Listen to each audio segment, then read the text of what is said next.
பசுமை வணக்கம். வனம் அமைப்பு குறித்த நேரத்தில் துவங்குவதும் குறித்த நேரத்தில் நிறைவு செய்வதும் வழக்கமாக கொண்டிருக்கிறோம். இன்னும் 6 நிமிடங்கள் இருக்கிறது. அதற்குள் சில அறிவிப்புகளை சொல்லி நாம் பிரார்த்தனையில் துவங்கி பிரார்த்தனையில் நிறைவு செய்வதும் நமது வழக்கமாக கொண்டிருக்கிறோம். ஆகவே சில அறிவிப்புகளோடு நாம் பிரார்த்தனைக்குள் சென்று அனைவரும் உணவருந்தி செல்வோம். இப்போது நிறைய பேர் புதிய அன்பர்கள் வந்திருக்கிறீங்க.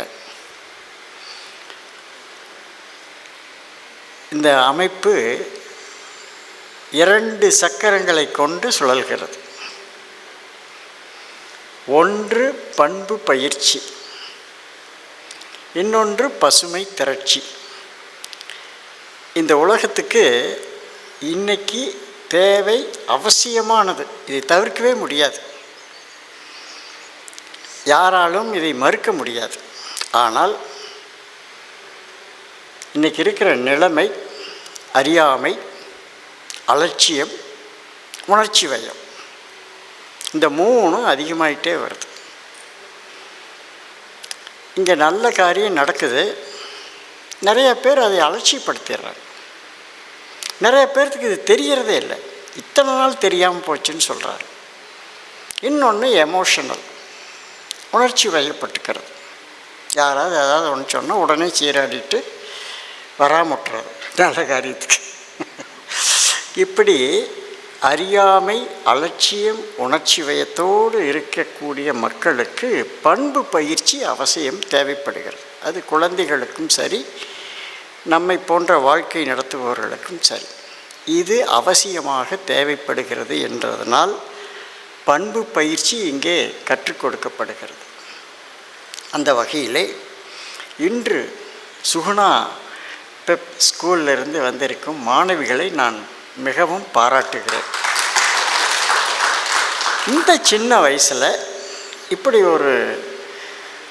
ஒரு சமூகத்தின் மேல் அக்கறை கொண்டு, பெண்ணினத்தின் மேல் அக்கறை கொண்டு, இப்படி நீங்கள் பிறருக்கு நன்மை செய்ய வேண்டும் என்று இங்கு வந்திருக்கிறீர்களே, உங்களை நாங்கள் வனம் அமைப்பின் சார்பிலே பாராட்டுக்களையும் வாழ்த்துக்களையும் சொல்லி, அதுவும் குறிப்பாக நாங்கள்லாம் இனி வயசாகிப்போச்சு, இந்த அமைப்பு பின்னாண்ட யார் நடத்துறது அப்படின்னு ஒரு கேள்வியெல்லாம் இருந்ததுக்கு தலைவருடைய பேத்தியே சான்றாக வந்து விட்டான். அப்சி உங்களுக்கு வயசானால் நாங்கள் வந்து நடத்துகிறோம் அப்படின்னு சொல்கிற மாதிரி எனக்கு இருந்தது அந்த பொண்ணு பேசும்போது. இதெல்லாம் ஒரு நம்பிக்கை, இந்த அமைப்பு சரியான பாதையில் செல்கிறது என்பதற்கு இந்த மாதிரி இளைஞர்கள் வந்து, ஒரு தம்பி பேசினார், ஸ்போர்ட்ஸ் தம்பி, நானும் இதில் சேர்ந்துக்கிறேன், நானும் இதில் வந்து பணி செய்கிறேன்னு இப்படி தானாக முன் வந்து இப்படி வளர்ந்தது தான் இந்த அமைப்பு. இன்று 1200க்கும் மேற்பட்ட அறம் காவலர்கள், 3000க்கும் மேற்பட்ட வனம் காவலர்கள், இப்படி இது ஒரு பேர் இயக்கமாக இந்த 10 ஆண்டுகளிலே மாறி இருக்கிறது. இது இன்னும் வளரும், இன்னும் வளர வேண்டும். வளர்ந்தால் சமூகத்திற்கு நன்மை.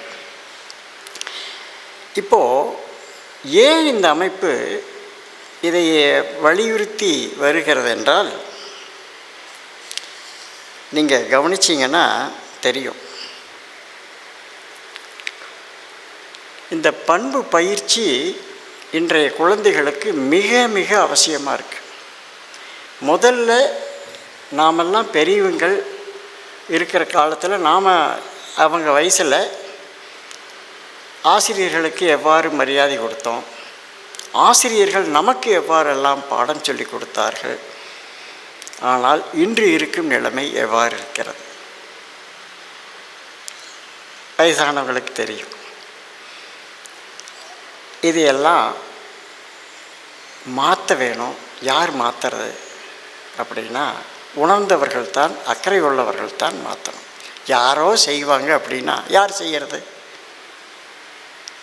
அப்போது வனம் அமைப்பு அந்த பொறுப்பை எடுத்துக்கொண்டு அந்த பண்பு பயிற்சிக்கு முக்கியத்துவம் அளித்து வருகிறது. அந்த வகையிலே மே 15ஆம் தேதி இங்கு நடிகர் தாமுவை வைத்து வெற்றியை நோக்கி என்கின்ற ஒரு பண்பு பயிற்சி பயிலரங்கம் இங்கு நடக்க இருக்கிறது.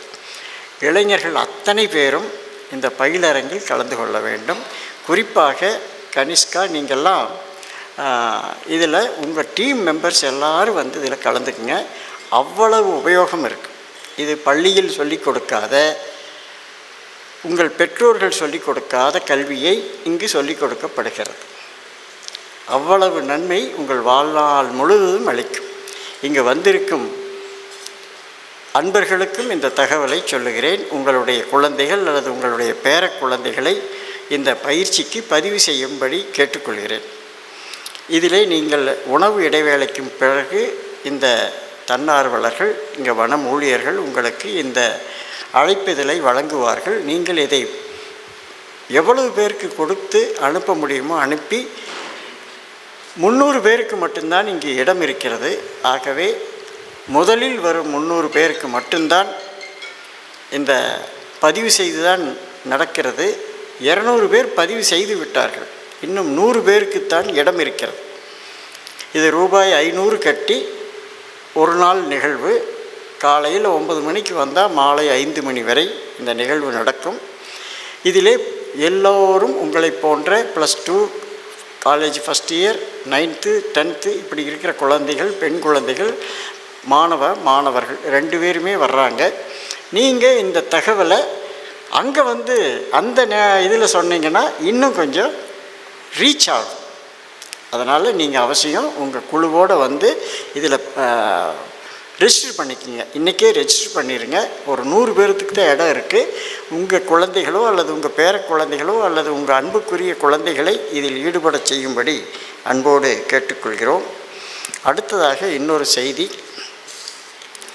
இந்த வனம் அமைப்பு பசுமை திரட்சி.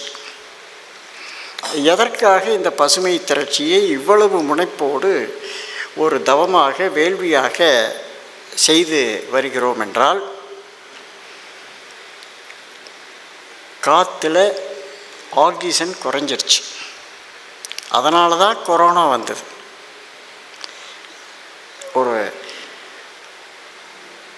அந்த இருக்கிற அத்தனை கொரோனாவினுடைய எடை எவ்வளவு தெரியுங்களா?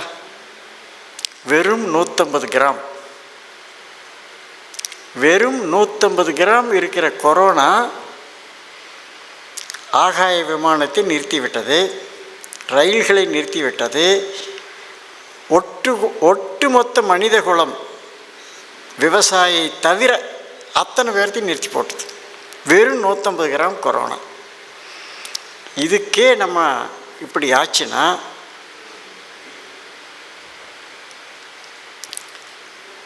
அப்போது அதுக்கு எவ்வளவு சக்தி இருக்குது பாருங்கள். நாம் ஏதோ நம்ம பெரிய ஆளு நினச்சிட்ருக்கிறோம், அத்தனை பீரங்கி அணுகுண்டு வச்சுருக்கிறோம், நல்லா பேசிக்கிறோம். அந்த கொரோனா நம்ம இயக்கத்தையே நிறுத்தி போட்டது. இது ஏன் கொரோனா வந்தது? பூமி வெப்பமயம் ஆகிவிட்டது. Global warming. இது எல்லா படித்த இளைஞர்கள், அறிஞர்கள் பேசிக்கிட்டே இருக்கிறோம். குளோபல் வார்மிங் வருது, சென்னை அழிய போகுது, கல்கத்தா அழிய போகுது, கடலோர நகரங்களெல்லாம் அழிய போகுதுன்னு சொல்லிக்கிட்டே இருக்கிறாங்க. தீர்வு தான் என்ன? பேசிகிட்டு இருந்தால் தீர்வு வந்து விடுமா அப்படின்னா இல்லை. நம்மால் இயன்ற அளவு அதை இந்த அழிவிலிருந்து காப்பாற்ற வேண்டும். வருங்கால சந்ததிகள் நம்மை நம்பி இருக்கிறது. நம்ம குழந்தைகள், நம்ம பேர குழந்தைகள் நம்மை நம்பி இருக்கிறது. அவர்களுக்கு ஒரு வாழத்தகுந்த ஒரு சூழலை நாம் உருவாக்கி செல்ல வேண்டும். இது நம்முடைய கடமை. பெத்துட்டா மட்டும் பத்தாது. அவர்களை பேணி வளர்ப்பதற்கான ஒரு சூழலை நாம் ஏற்படுத்த வேண்டும். அந்த வகையிலே நாம் இந்த பசுமை பணியை தொடர்ந்து செய்து வருகிறோம். அதிலே குறிப்பாக இந்த பகுதி விவசாயிகளுக்கும் ஒரு புதிய தொழில்நுட்பத்தை ஹைதராபாத் ஹார்ட்ஃபுல்னஸ்லே நாங்கள் எல்லாம் இங்கிருக்கும் நிர்வாகிகளெல்லாம் அங்கு போய் பார்த்து வந்தோம். பயோசார் என்கின்ற ஒரு அற்புதமான தொழில்நுட்ப முறை. இதை எங்கள் வேளாண் இயக்குனர், இயற்கை விஞ்ஞானி, கேத்தனூர் பழனிசாமி ஐயா பயோச்சார்னு சொல்லாதீங்கப்பா, இதைய கருப்பு தங்கம்னு சொல்லுங்க, கருப்பு தங்கம்னு சொல்லுங்க அப்படின்னு சொல்லுவார். நான் ஒரு 5 நிமிடம் டைம் எடுத்துக்கிறேன், முடியல.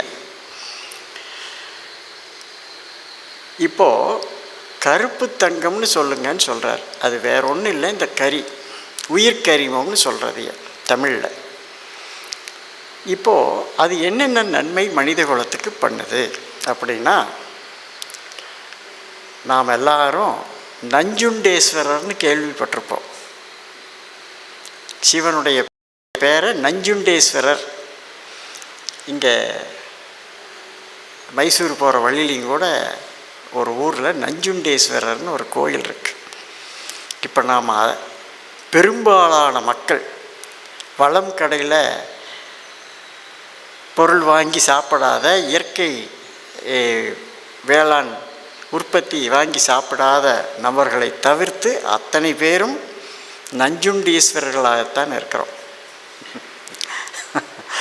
ஏன்னா நஞ்சை சாப்பிட்டு நான் ஆரோக்கியமாக இருக்கணும் அப்படின்னா இது சாத்தியமா?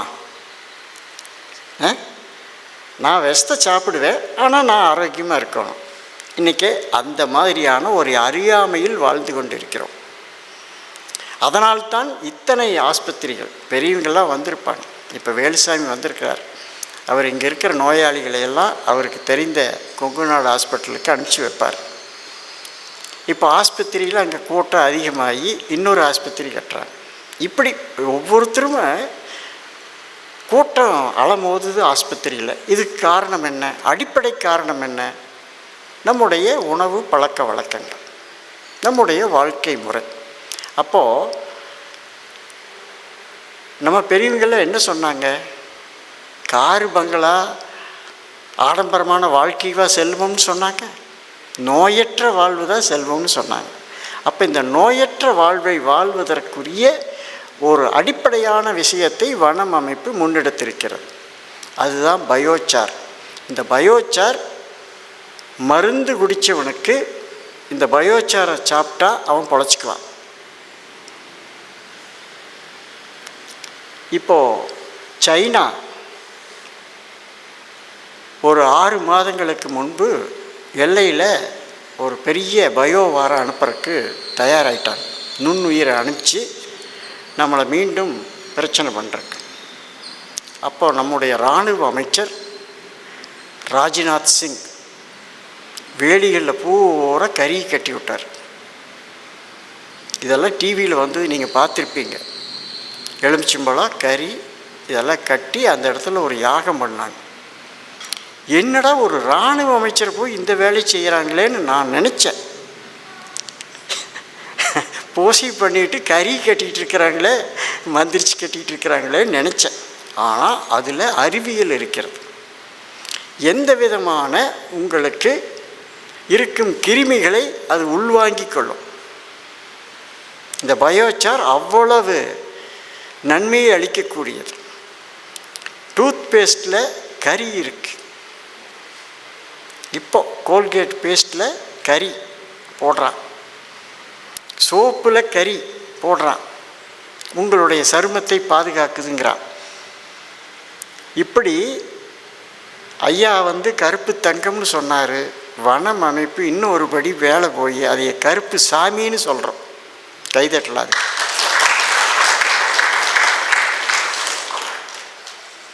நாங்கள் அதைய கருப்பு சாமின்னு சொல்கிறோம். ஏன்னா நம்ம உயிரை காப்பாற்றுது. அப்போ உயிரை காப்பாற்றுறது சாமி தானே, கடவுள் தானே. டாக்டரையும் கூட கடவுளுங்கிறோம். அப்போது இந்த பயோச்சாரை நாம் முன்னெடுக்க வேண்டுமா வேண்டாமா? இவ்வளவு நன்மை அளிக்கக்கூடியது. நீரினுடைய தேவையை குறைக்கிறது, விளைச்சலை அதிகப்படுத்துகிறது, நோய் எதிர்ப்பு சக்தியை கூட்டுகிறது. இப்படி விவசாயிகளுக்கு அது அளவற்ற நன்மையை கொடுக்கிறது. அப்படி இப்போ பயோச்சாரை போட்டு வெங்காயம் தலைவர் தோட்டத்தில் போட்டு வழக்கமாக இருக்கிறத விட 2 மடங்கு விளைச்சல் அதிகமாக இருக்குது. நாங்கள் எல்லாம் போய் பார்த்துட்டு வந்தோம். இது எல்லா வெள்ளாமைக்கும் போடலாம். ஒரு 3 ஆண்டுகளுக்கு போட்டால் போதும். அப்புறம் 1000 வருஷத்துக்கு போட வேண்டியதில்லை. இது அழியாது, இன்ஹர்ட். இப்படி பல்வேறு நன்மைகள் இருக்கக்கூடிய இந்த பயோசாரை முதன் முறையாக இந்திய அளவில் 500க்கும் மேற்பட்ட டன்கள், கரெக்டுங்களா? 500 டன் அட் அ டைமில் இந்த பயோசாரை கொண்டு வந்து இங்கே ஒரு உர தொழிற்சாலையை ஏற்படுத்த இருக்கிறோம். இன்னும் 2 மாதங்களில் அது நடைமுறைக்கு வந்துவிடும். விவசாயிகள் அதை வாங்கி பயன்பெற வேண்டும். ஏன்னா எல்லாம் நம்ம நாடே விவசாய நாடு. அதனால் அதையும் நீங்கள் அந்த பயோசாரை பற்றி இன்னும் விளக்கமாக எங்களுடைய வேளாண் விஞ்ஞானி கேத்தனூர் பழனிசாமி ஐயாவை நியமித்திருக்கிறோம். யார் ஃபோன் பண்ணாலும் ஐயாவுக்கு ஃபோன் பண்ணுங்க. நாங்கள் நேற்று உடுமலைப்பேட்டை போயிருந்தோம். ஒரு 10-20 பேர் இந்த பயோசாரை பற்றி நான் பேசணுன்னு உடனே வந்து எங்களுக்கு வேணும்னு ஆர்வமாக கேட்டாங்க. நான் கேத்தனூர் பழனிசாமி ஐயா நம்பரை கொடுத்து நீங்கள் அவரை பேச சொல்லுங்கன்னு சொன்னோம். ஏன்னா ஆளாளுக்கு பேசிகிட்டு இருந்தால் சரி வராதுன்ட்டு அவர் பழனிசாமி ஐயா அந்த பொறுப்பு எடுத்திருக்கிறாங்க. அதற்கு உதவியாக ஒரு அலுவலரை நியமித்து ஆர்டர் வர்றதெல்லாம் ரிஜிஸ்டர் பண்ணி நாம் அவர்களுக்கெல்லாம் இந்தியா முழுவதும் உலகம் முழுவதும் அனுப்பலாம். ஏன்னா நம்ம இந்த பூமி பந்தில் எங்கே வேணாலும் பயோசாரை போடலாம். நம்ம ஊரில் தான் போடணுங்கிறது இல்லை. நம்ம விவசாயிக்கு வாங்கலின்னா இன்னொரு வாங்குகிற விவசாயிக்கு கொடுக்கலாம். அதனால் நாம் இந்த பயோசாரை நாம் எடுத்துக்கொள்வோம். அதே போல் இந்த தாமு அவர் நீங்கள் ஒரு நடிகராகத்தான் பார்த்துருப்பீங்க. மிகச்சிறந்த ஒரு ஆன்மீகவாதி. இங்கே வந்திருக்கும் அத்தனை பேரையும் உருக்கி விடுவார். கண்ணீரில் கூக்குன்னு அழுவாங்க. அப்படி வந்திருக்கிற அத்தனை பேரும், அது கவனித்தவங்க கவனிக்காதவங்க அத்தனை பேர்த்தையும் மெய்யுருக செய்வார். அப்படிப்பட்ட ஒரு ஆன்மீகவாதி அவர் இந்த குழந்தைகளுக்கு இந்த பண்பு பயிற்சியை நடத்துகிறார்கள். நீங்கள் இதிலே உங்கள் பேர குழந்தைகளையும் அனுப்பி வைக்கும்படி கேட்டுக்கொள்கிறோம். உலக நல வாழ்த்தோடு இந்த கூட்டம் நிறைவு பெறும்.